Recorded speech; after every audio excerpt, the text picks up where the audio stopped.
একটা মেয়ে আগে যে রান্নার জানতো না, সে এখন রান্নার একটা পেজ খুলে বসে আছি। মাঝে, মাঝে আসলে অবাক লাগে। তারপরেও যেহেতু রান্নার পেজ খুলছি আর আমি আসলে বাসায় যা রান্না করি ওগুলো দেখা যায় সবার সাথে শেয়ার করি যখনই সময় পাই তখন। আর এখানে আমি মুরগি রোস্ট করব। এর জন্য এখানে আমি আদা রসুন বাটা, পেঁয়াজ বাটা আর হচ্ছে কাজু বাদাম, পেস্তা বাদাম, শাহি জিরা আর একটু টক দই দিয়ে এটাকে খুব ভালোভাবে ব্লেন্ড করে নিয়ে একটা পেস্ট তৈরি করে নিয়েছি।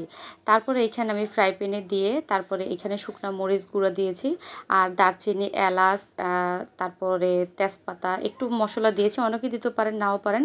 আমি একটু দিয়ে যেন ঘ্রাণ আসে। আর এখানে আমি মুরগিটাকে আদা রসুন বাটা আর একটু লেবুর রস, লবণ দিয়ে খুব ভালোভাবে ম্যারিনেট করে রেখেছিলাম প্রায় ১-১.৫ ঘন্টা। সময় থাকলে করবেন, নয়তো সাথে সাথেও করা যায়। তারপরে এখন আমি ফ্রাই প্যানে কিছুটা তেল দিয়ে আমি মুরগিটাকে ভেজে নেব। আর এখানে অতটা বেশি ভাজতে হবে না, হালকা সোনালি রং আসলেই আমার মুরগি ভাজা হয়ে যাবে। আর একে একে আমি সব মুরগিগুলো ভেজে এভাবে উঠিয়ে নেব। আর ওইখানে যে আমি একটা মশলা তৈরি করেছি আর ওইটার সাথে আমি রাঁধুনি রোস্টের যে মশলাটা ওইটাও ব্যবহার করেছি। আর এজন্য রেস্টে দিয়েছি যাতে আমার মশলাটা খুব ভালোভাবে সেট হয় এবং খুব ভালোভাবে মিশে যায়, যেহেতু গুঁড়া মশলা। তারপরে আমি ভাজা হয়ে গেলে এগুলো উঠিয়ে তারপরে আমি এখন মশলাটাকে খুব ভালোভাবে কষিয়ে নেব। আর কষানো হয়ে গেলে আমি ভেজে রাখা মুরগিগুলোকে দিয়ে দেবো। আর কষানোটা খুব ভালোভাবে আস্তে আস্তে করে কষাতে হবে।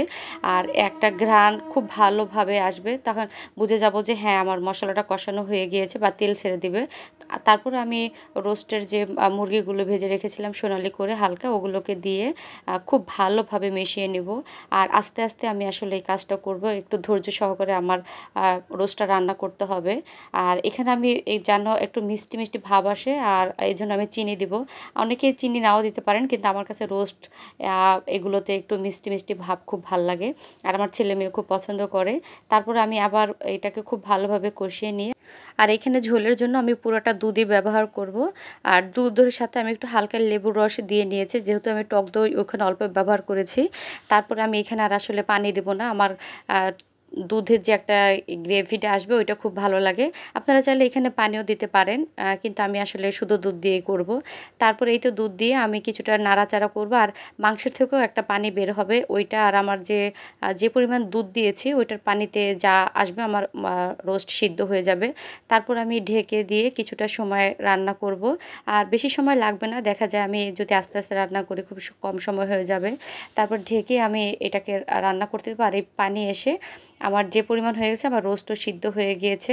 তারপর এখানে আমি একটু স্বাদ বা ফ্লেভারের জন্য কেওড়া জল ব্যবহার করব। আপনাদের হাতের কাছে যদি কেওড়া জল থাকে দিবেন, না থাকলে নাই। কিন্তু কেওড়া জলটা দিলে রোস্টের ফ্লেভারটা খুব ভালোবাসে। আমরা রেস্টুরেন্ট বা বাবুর্চিদের হাতে যে খাই, ওরাও দেখা যায় কেওড়া জলটা ইউজ করে। তাহলে কিন্তু খুব ভালো লাগে, ফ্লেভারটা খুব ভালো আসে। এ পর্যায়ে আমি যতটুকু পরিমাণ ঝোল রাখবো ওরকম করে আমি দিয়ে রেখে তারপরে আমি নামিয়ে নেব। আর এখানে আমি নামানোর আগে একটু ঘি দিয়ে দেবো। এটা অপশনাল, আপনারা চাইলে দিতে পারেন, নাও পারেন। এটা দিলে একটা শাহি শাহি ভাব আসে। আর দেখালাম যে মিষ্টিটা একটু কম হলো, আমি আবার একটু চিনি দিয়ে দিলাম। দিয়ে আমি নাড়াচাড়া করে তারপরে আমি নামিয়ে দেবো, হয়ে গেছে। আর যে গ্রেভিটা দেখা যাচ্ছে এটা যখন একটু ঠান্ডা হয়ে যাবে তখন আবার আরেকটু বেশি ঘন হয়ে যাবে। এ পর্যায়ে আমি লবণ চিনি চেক করে নামিয়ে নেব। আর চাইলে আপনারা ২-১টা কাঁচামরিচ দিয়ে দিতে পারেন, ফ্লেভারটা ভালো আসবে। এই তো হয়ে গেল আমার চিকেন রোস্ট।